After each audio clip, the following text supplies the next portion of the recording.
지난 한 주간 저희의 생활 속에 숨어있던 여러 가지 죄와 연약함이 보입니다. 우리의 입술은 부정하여 하나님의 영광을 드러내지 못했습니다. 우리의 마음은 완악하여 하나님의 자비로운 음성에 귀를 막고 내 마음 내 뜻대로 살고자 했습니다. 성령의 인도하심을 따라 살아야 될 우리의 손과 발은 세상의 즐거움을 위한 도구로 전락했습니다. 아버지께서 이미 베풀어 주신 신령한 은혜는 깨닫지 못하고 쥐엄나무 열매 같은 하찮은 세속의 것들을 탐하다가 저희 영혼은 굶주리고 헐벗었습니다. 허랑방탕하던 저희의 모든 죄와 연약함을 용서해 주시옵소서. 주의 말씀을 듣고 그 악한 길에서 돌아오면 재앙을 내리려 하던 뜻을 돌이키리라 약속하셨던 그 약속을 기억하고 우리의 모든 죄를 사하시고 새롭게 하는 은혜가 있게 하여 주시옵소서. 주여, 어제 새로 임직받은 우리 안수입사 권사들 하나님 붙잡아 주시고 은혜 주시길 원합니다. 하나님의 권능과 능력에 사로잡힌 바 되게 하여 주시옵소서. 주님의 집에서, 하나님의 집에서 기둥 같은 일꾼으로 세운 바 되게 하여 주시옵소서. 아버지 하나님, 이들이 맡겨준 자리에서 충성을 다하며 온 마음과 뜻을 다하여 주를 섬기고 주의 영광을 위하여 힘쓰는 이들 되게 하여 주시옵소서. 아버지 하나님, 이들이 하는 모든 사역 가운데 주의 권능과 능력과 영광과 생명의 복음의 영향력이 있게 하여 주시옵소서. 이들의 가정 가운데 하나님의 놀라우신 은혜와 하나님께서 부어주시는 복이 있게 하여 주시옵소서. 캄보디아와 하늘목장 가운데, 하늘다리 가운데, 옛 꿈 가운데 함께 하시고 은혜 베풀어 주시어서 아버지 하나님, 다음 세대를 세우는 이 귀한 사역 능히 잘 감당하게 하여 주시옵소서. 아버지 하나님, 학교교회 목자들에게 은혜를 부어 주시어서 마지막 이제 얼마 남지 않은 이번 학기 잘 마무리하게 하여 주시고, 또한 방학 중에 이들을 위하여 더욱더 힘써 기도하며 아버지 하나님, 기도로 이제 세워가는 은혜가 있게 하여 주시옵소서. 사랑이 많으신 우리 하나님, 여름 수련회 잘 준비할 수 있도록 주여 도와주시고, 청년부가 여름 수련회를 통해서 하나님 앞에 더욱더 가까이 나아가는 은혜와 복이 있게 하여 주시옵소서. 특별히 아버지 하나님, 우리 전도팀 계획하고 또 훈련하고 준비하며 주일 점심마다 전도하기를 원하오니 주 우리에게 은혜 주시어서 전도의 열정을 가진 이들, 영혼 구령에 대한 사명을 가진 이들이 세워지고 또 이들을 통하여 이 지역에 편만하게 주의 복음이 증거되게 하여 주시옵소서.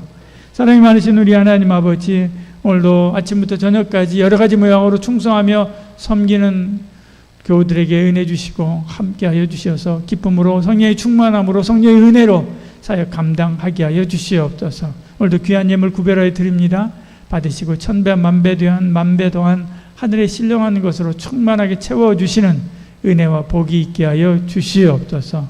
예수님 이름으로 기도드리옵나이다. 아멘.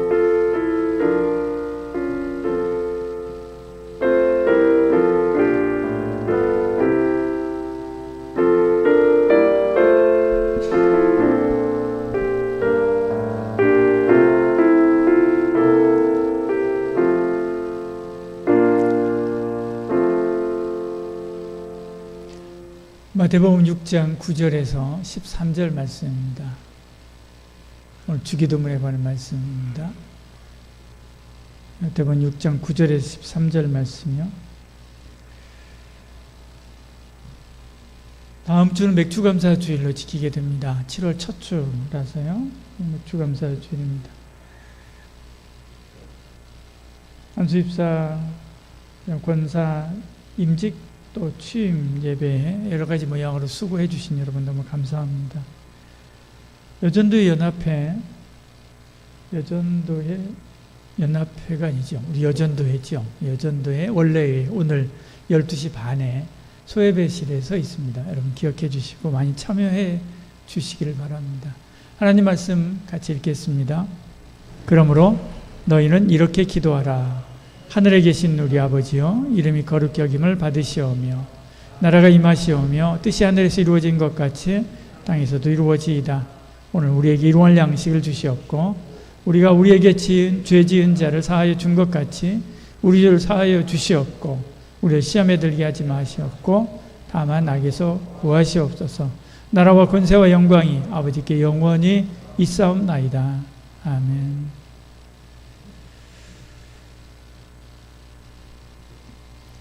과거에는 글이 중요했습니다. 멀리 있는 사람하고 소통하는 가장 중요하면서도 그리고 정확한 수단이 글이기 때문에 그렇죠. 현대로 오면서 특히 이제 전화가 발달하고 영상을 이제 실시간으로 전송하는 인터넷이 발달하면서 말이 더 중요해졌습니다. 지금은 그래서 손편지 쓰는 분들 거의 없지 않습니까? 더구나 현대는 소통과 공감이 중요하죠. 그래서 이제 말하기에 대한 강의나 또 말하기에 대한 책들도 많이 나옵니다. 말하기가 굉장히 중요한 시대가 됐습니다. 그래도 여전히 글은 중요한 자리를 놓치지 않고 계속 남아 있을 것 같습니다. 그 중에 이제 말하기에 대한 여러 가지 책들이 많이 나오는데 이러한 제목도 있습니다. 무슨 말을 그따위로 하십니까? 제가 그냥 하는 말이 아닙니다. 여러분한테 한 이야기 아닙니다. 책 제목입니다. 책 제목. 대화법 코칭을 주로 하는 국민대 교수이면서도 심리연구소 소장인 오수연이라고 하는 분이 쓴 책입니다. 프롤로그에서 그런 이야기 합니다. 직장 생활을 잘 하려면 능숙한 대화법을 익혀야 된다라고 이야기하죠. 대화법은 생존의 도구이기 때문에 이제는 필수적으로 잘 배우고 익혀야 된다. 그렇게 이야기를 합니다. 말 잘하면 관계가 좋아지나요? 좋아지죠. 말 잘하면 관계가 좋아집니다. 말 한마디로 천냥빚을 갚을 수 있기 때문에 그렇죠. 그러나 계속 이어지지는 않습니다. 소위 말하는 말빨, 이 말빨은 시간이 지나면 사라지기 때문에 그렇죠. 관계가 좋으면 말을 그따위로 하지 않습니다. 무슨 말을 그따위로 하십니까? 제목을 그렇듯이요. 관계가 좋아지면 말을 그따위로 하지 않죠. 혹 말하는 습관이 그따위로 하는 사람들이 있습니다. 그래도 그따위로 알아듣지는 않죠. 관계가 좋으면 그렇습니다. 사실은 말보다 뭐가 더 중요합니까? 관계가 더 중요한 것입니다. 그래서 이런 책이 나왔습니다. 제목이 이렇습니다. 제목이 되게 길죠. 말을 잘하는 사람보다 대화를 잘하는 사람이 좋다. 그런 제목입니다. 요즘에는 책 제목도 이렇게 길게 합니다. 아나운서 윤수빈이라고 하는 분이 쓴 책인데요. 이분은 그렇게 이야기합니다. 말 잘하는 사람 많지만 대화를 잘하는 사람 많지 않다. 대화를 잘하는 사람이 돼야 된다. 그렇게 이야기하죠. 대화에 대해서 말보다 대화가 더 중요하다라고 하는 것은 또 다른 여러 아나운서들도 그런 이야기들을 많이 합니다. 대화는 상대방이 있어야 되죠. 상대방이 있어서 상대방하고 좋은 교감을 이룰 수 있어야 좋은 대화가 되는 것입니다. 대화의 본질은 곧 말하기의 본질, 대화의 본질, 곧 소통입니다. 상대방하고 소통하는. 그 상대방하고 소통하는 상대방이 있어야 되죠. 상대방이 있어야 됩니다. 네, 이 관계, 상대방이 누구냐의 관계 설정에 따라서 소통하는 방법, 그 말하는 내용, 그 말하는 질, 말하는 방법 다 다르게 됩니다. 말투, 내용, 힘이 달라지게 되는 거죠. 경찰을 만나서 하는 이야기가 다르고요. 학생을 만나서 하는 말이 다르고요. 소시적 놀던 동네 친구들을 만나서 하는 이야기가 다르지 않습니까? 좋은 사람하고 대화하는 대화의 태도가 다르고요. 싫어하는 사람하고 대화하는 대화의 태도가 다릅니다. 그래서 말보다 뭐가 먼저입니까? 관계가 먼저인 겁니다. 관계. 기도도 마찬가지입니다. 기도 이야기를 하면서 무슨 말 이야기를 이렇게 장황하게 하나 이렇게 생각할 수 있는데요. 기도도 마찬가지입니다. 기도도 뭡니까? 말입니다. 말. 기도도요? 대화입니다. 본질적으로 말이고 대화입니다. 그러니까 기술이 아니라 뭐가 더 중요합니까? 관계가 더 중요한 거죠. 관계. 어떻게 기도하는가? 큰 소리로 기도하는가? 작은 소리로 기도하는가? 방언으로 기도하는가? 아니면 상용어로 기도하는가? 자세하게 기도하는가? 그렇지 않은가? 이거 중요한 게 아닙니다. 더 중요한 것은 뭡니까? 관계입니다. 하나님과 나와의 관계 설정이죠. 그래서 기도의 첫머리는 항상 무엇부터 시작합니까? 관계 설정부터 시작하는 거죠. 여러분 기도할 때 제일 첫머리, 첫 단어가 뭡니까? 주님이지 않습니까? 주님. 주님 하면서 기도하지. 전능하신 하나님, 사랑의 하나님, 생명의 주인이신 하나님 이러면서 기도합니다. 이게 다 뭡니까? 관계 설정입니다. 관계 설정. 주기도문도 마찬가지입니다. 예수님께서도 기도를 가르치실 때 바로 그 관계 설정부터 분명하게 먼저 하십니다. 하늘에 계신 우리 아버지요 이렇게 기도하지 않습니까? 하늘에 계신 아버지요. 우리가 드리는 모든 기도의 출발점은 하나님과 나와의 관계입니다. 하나님은 나의 아버지고 나는 자녀고 아들이다, 딸이다. 라는 이 관계 설정으로부터 시작하는 것이죠. 이게 출발입니다. 하나님을 그러니까 아버지라 믿지 못하는 사람, 그런 관계가 설정되지 않은 사람, 그 사람의 기도는 모래 위에 지은 것과 같은 것입니다. 아무 힘이 없습니다. 금방 무너지고 마는 것이죠. 이 관계, 하나님과 나와의 관계, 아버지와 자녀의 관계, 이 관계를 설정하는 콘크리트 같은 기초는 다른 것이 아니라 믿음이죠. 그래서 요한복음 1장 12절에 이렇게 말씀하지 않습니까? 영접하는 자, 곧 그 이름을 믿는 자에게는 하나님의 자녀가 되는 권세를 주셨으니, 하나님의 자녀, 하나님과 나와의 관계가 자녀예요. 부모와 자녀의 관계가 됐습니다. 이 부모와 자녀의 관계가 되게 하는 기초가 뭐냐? 믿음이다. 영접하는 것이다. 예수님을 영접하는 것이다. 이렇게 말씀하는 것이죠. 우리가 자녀가 된 것은 우리의 자격이나 어떤 공로가 있어서가 아닙니다. 예수 그리스도의 십자가 대속으로 인해 주어진 놀라운 은혜지요. 예수님께서 십자가에서 죄와 사망의 권세를 깨뜨리심으로 우리는 더 이상 죄의 자녀가 아니라 마귀의 자녀가 아니라 하나님의 자녀가 된 것입니다. 성령님이 우리 안에 오셔서 이 사실을 우리에게 가르쳐 주시고, 그래, 그러니까 하나님을 아빠, 아버지라고 불러 라고 이렇게 이야기하시는 것이지. 같이 한번 읽어볼까요? 갈라디아서 같이 읽습니다.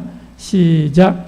너희가 아들이므로 하나님이 그 아들의 영을 보내사 아빠 아버지라 부르게 하셨느니라.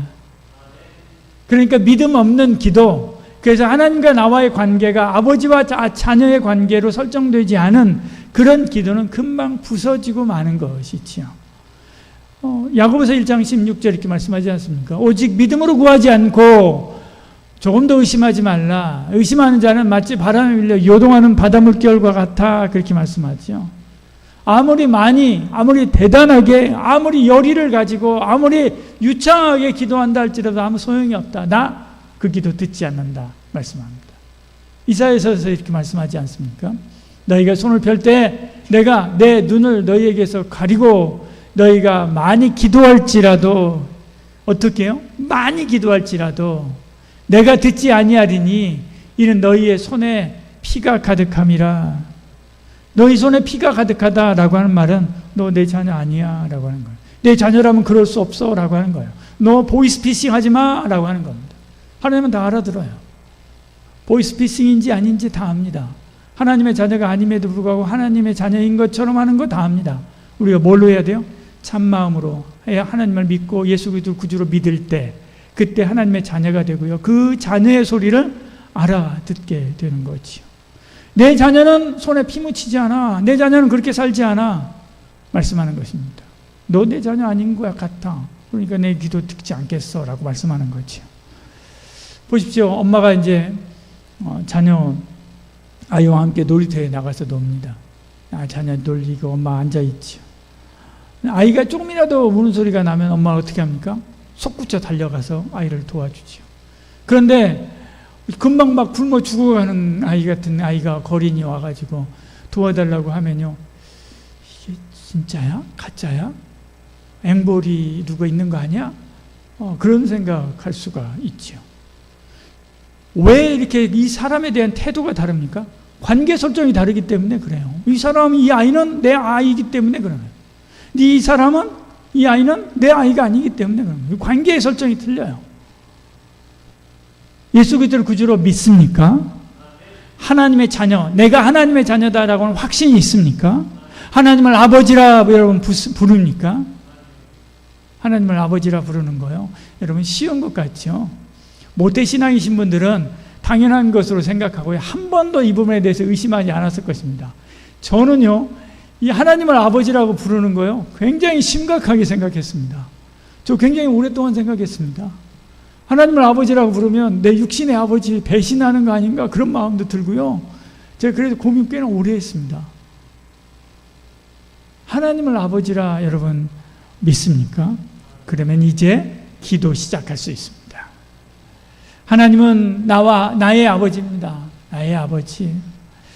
아버지는 아들을 사랑하지요. 아들을 위해서는 무엇이든 할 수 있습니다. 연극 가시고기가 바로 이런 부성애를 다루지 않습니까? 아버지가 자기 신장을 팔아가지고 원래 백혈병 걸린 아이의 골수 이식하려고 그렇게 합니다. 근데 안 되죠. 왜냐하면 자기가 이미 간이 다 망가져서 말기암이기 때문에, 간암이기 때문에 안 됐습니다. 그래가지고 이분이 뭘 합니까?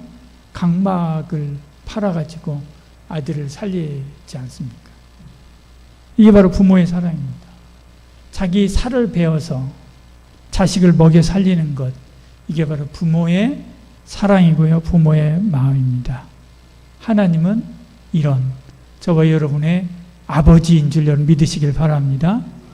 무엇이든 저와 여러분이 신음소리만 내도 도우실 용기가 있습니다. 아뢰십시오. 나의 하나님, 나의 아버지께 아뢰시길 바랍니다. 아버지가 듣고 응답하십니다. 옆에 있는 분에게 이렇게 이야기합니다. 하나님은 나의 아버지입니다. 옆에 있는 분한테 이야기 한번 해보세요. 하나님 나의 아버지입니다. 아무도 이야기 안 하시는.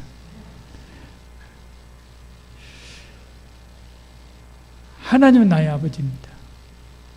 각자 다 하나님은 나의 아버지라고 하지 않습니까? 그 아버지께 기도하시길 바랍니다. 주 안에 있는 사람은 다 하나님을 아버지라고 부르지요. 그래서 주 안에 있는 사람들은 다 뭐라고 합니까? 하나님을 우리 아버지다라고 하지 않습니까? 그래서 예수님께서도 아버지인데 뭐 어떤 아버지라고 이렇게 이야기합니까? 우리 아버지요. 나의 아버지요. 그렇게 가르치지 않습니다. 지금 제자들한테 기도를 가르치는 겁니다. 근데 뭐라고 가르칩니까? 우리 아버지요 라고 가르칩니다. 우리 아버지요. 이 표현은, 우리라고 하는 이 표현은 개인에서 공동체로 기도의 방향을 넓히는 것입니다. 기도는 우리를 확인하는 자리입니다. 혼자 기도하지만 우리는 혼자가 아닙니다. 하나님을 아버지라 부르는 성도들과 함께 하나님 앞에 나아가는 것이고요. 성도들과 함께 기도하는 것입니다.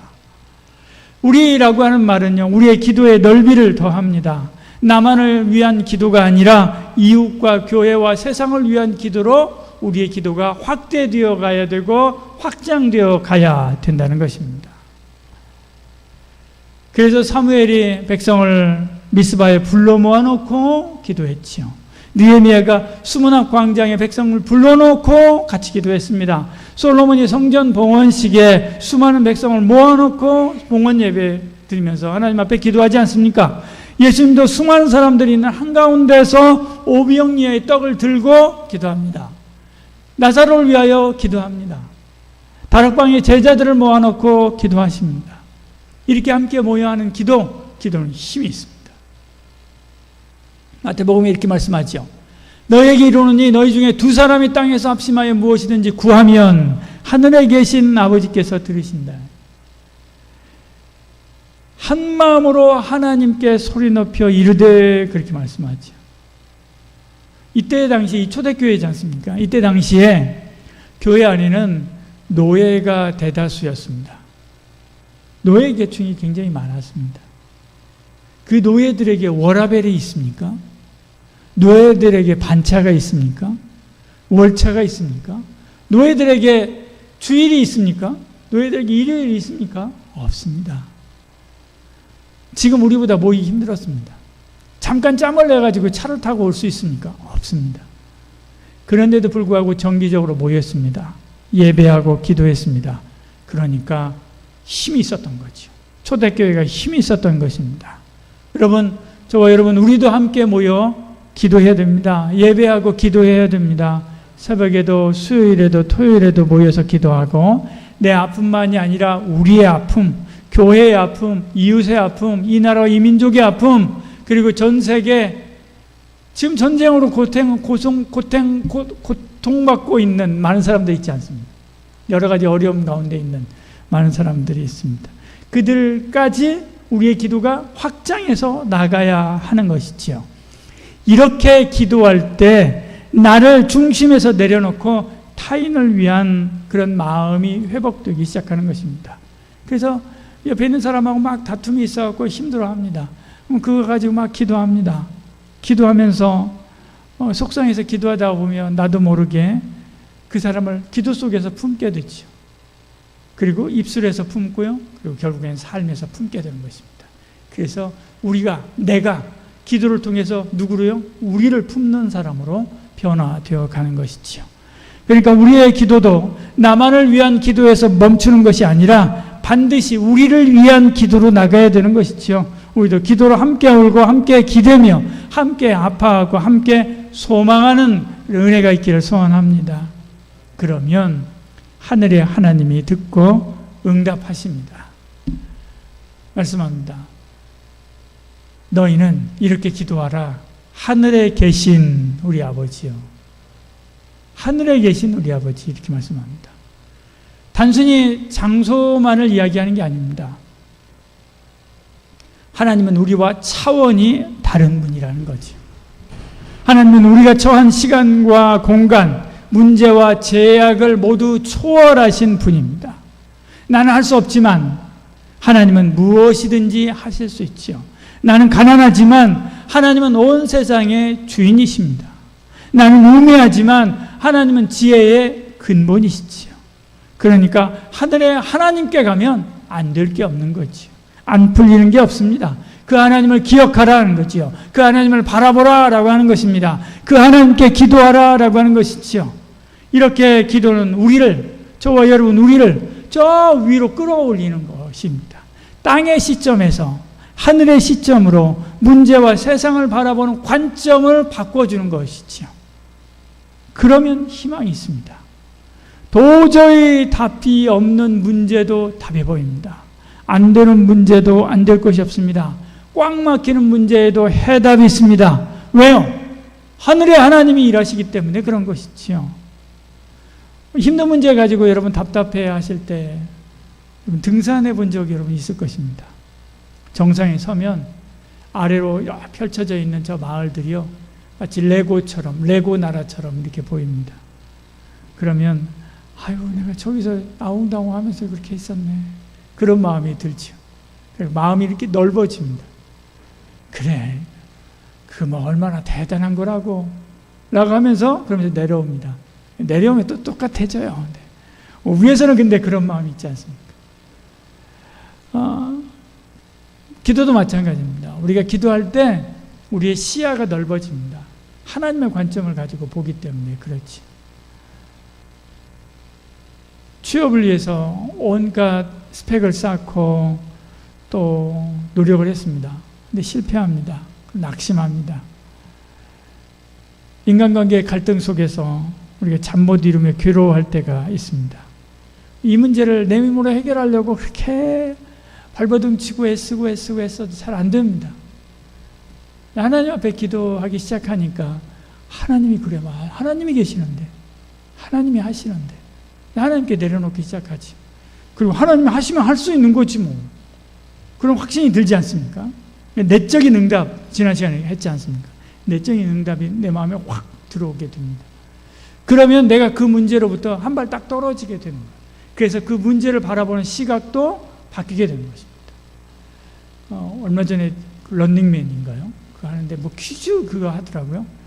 근데 앞에서 뭐 퀴즈 막 풀고 하는데 그 퀴즈 풀고 하는 사람한테 이렇게 또 다른 친구들이 이렇게 배팅을 하더라고요. 그렇게 해서 하는 그런 게임입니다. 근데 그때 배팅을 하는 사람 중에 하하가 거기 있는데 하하가 그런 얘기 하더라고요. 저기 가서 저기 있으면 머리가 하얘져가고 하나도 생각이 안 나. 근데 여기 있으면 천재가 돼. 그렇게 이야기해요. 자기는 다 맞췄다는 거예요. 이와 같이 떨어지는 거지. 문제로부터 약간 떨어지는 것입니다. 그러나 이것만 있는 게 아니죠. 뭐 합니까? 하나님이 직접 개입하신다는 거죠. 하나님이 직접 개입하셔서 그 문제를 해결하고 풀어주시는 것입니다. 일단 내가 한 발 떨어지기만 해도 내 마음에 여백이 생기지 않습니까? 아웅다웅하면서 집착하던 그 문제도 내려놓게 되는 것이죠. 이처럼 기도를 통해서 하나님의 눈을 가지는 은혜가 있기를 소원합니다. 하늘에 계신이라고 할 때, 하늘을 할 때 바로 그 하나님의 관점, 그 하나님의 관점으로 내 문제를 다시 돌아보게 되는 것이죠. 그러면 하늘의 하나님께서 하늘의 능력과 권능으로 그 문제를 해결하고 그 문제를 풀어주시고 그리고 답답한 문제도 길을 열어주실 줄 믿습니다. 왜냐하면 기도는 내가 먼저 시작한 게 아니기 때문에 그렇습니다. 우리는 기도할 때, 기도를 시작할 때 내가 먼저 시작한다고 그렇게 생각합니다. 여러분 그럴 때 많이 있지 않습니까? 어떤 일에 문제가 있습니다. 힘듭니다. 아유 그래 맞아 기도해야지. 내가 지금부터 기도 시작할 거야. 내가 기도 시작할 테니까 그 문제 해결될 거야. 우리 그렇게 이야기하지 않습니까? 그리고 나 기도해야지. 그런 마음 들고 그런 작정을 딱 합니다. 그렇지만요. 그러면서 내가 기도를 시작한다고 생각해요. 내가 요 땡에서 30일 동안 기도를 해야지. 아니면 그 문제를 안고 기도해야지. 이렇게 생각합니다. 그러나 예수님이 뭐라고 이야기합니까? 너희가 구하기 전에 너희 아버지께서 아시느니라. 예수님이 다 아십니다. 아신다는 게 뭐예요? 예수님께서 먼저 시작하신다는 거예요. 먼저 그 문제를 파악하신 거예요. 예수님께서 먼저 그 문제를 파악하고 그리고 그것에 대해서 기도할 마음을 누가 줘요? 예수님께 주시는 거예요. 그 마음조차도 예수님께 주시는 거예요. 기도는 누가 먼저 시작하신 거예요? 예수님께 시작하신 거예요. 이미 하나님이 시작한 겁니다. 그리고 우리에게 마음을 주십니다. 우리가 기도의 자리에 나아가기 전에 하나님이 이미 오셔가지고 내가 앉아서 기도할 자리에 이미 오셔가지고 기다리고 계시는 거죠. 내가 마음을 열기 전부터 하나님은 내 안에서 말씀하고 계시는 것입니다. 근데 오늘도 내일도 모레도 안 오십니다. 오늘도 내일도 모레도 입을 열어 기도하지 않습니다. 다 준비하고 예수님 입장에서는 하나님 입장에서는 다 준비하고 다 차려놓았습니다. 다 응답까지 다 준비했습니다. 세팅을 다 해놨습니다. 다 준비하고 차려놓은 밥상에 와가지고 기도의 숟가락을 들기만 하면 되는데 안 하는 거지. 얼마나 답답하겠습니까? 그 예수님께서 들어주시고 응답하는 줄 여러분 믿고요. 주님 앞에 하나님 앞에 기도의 자리에 나가는 은혜가 있기를 소원합니다. 우리가 잘 안 나가도 끝까지 기다리십니다. 우리 어떤 모습으로 나오든지 우리의 불완전한 기도조차도 받을 준비를 하고 기다리고 계십니다. 우리의 기도가 완벽해서가 아니라 예수 그리스도의 온전하신 중보에 의지하여 나아갈 때 하나님께서는 우리의 기도를 기뻐 받으시는 줄 믿습니다. 이번 한 주간 은혜의 보좌 앞에 나가서 하나님을 나의 아버지, 우리 아버지로 부르면서 기도하는 저와 여러분 되기를 축복합니다. 기도하겠습니다. 하늘에 계신 우리 아버지여, 그거 위대하신 하나님이 나의 아버지임을 잊지 않게 하여 주시옵소서. 우리 아버지라고 부르면서 나를 넘은 기도의 자리에 서게 하여 주시옵소서. 내가 먼저 시작한 기도가 아니라 하나님이 먼저 부르셨음을 기억하게 하여 주시고 담대함으로 나아가 성령의 능력에 힘입어 기도하고 응답받아 하나님의 영광을 나타내는 삶을 살아가는 저희들 되게 하여 주시옵소서. 예수님 이름으로 기도드리옵나이다. 아멘. 다 같이 일어나 370장 찬양하고요. 축도함으로 마치겠습니다.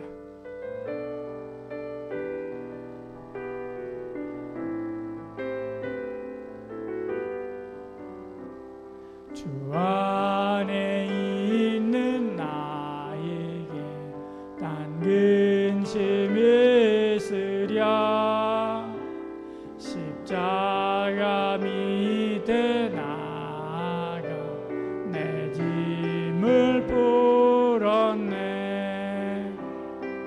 주님을 찬송하면서 할렐루야 할렐루야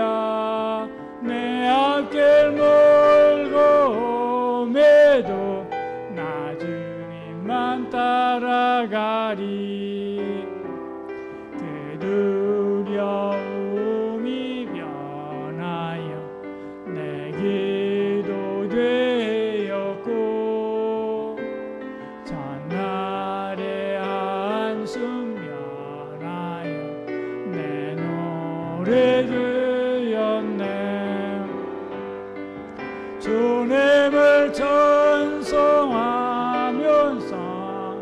할렐루야 할렐루야 내 앞길 멀고 오매도 나 주님만 따라가리 내 주는 자비하셔서 늘 함께 계시고 내 궁핍 밤을 아시고 늘 채워주시네 주님을 찬송하면서 할렐루야 할렐루야 내 앞길 멀고 오매도 나 주님만 따라가니 내 주와 맺은 언약은 영불 변하시니 그 나라 가기까지는 늘 보호하시는 주님을 찬송하면서 할렐루야 할렐루야 내 앞길 멀고 오매도 나 주님만 따라가리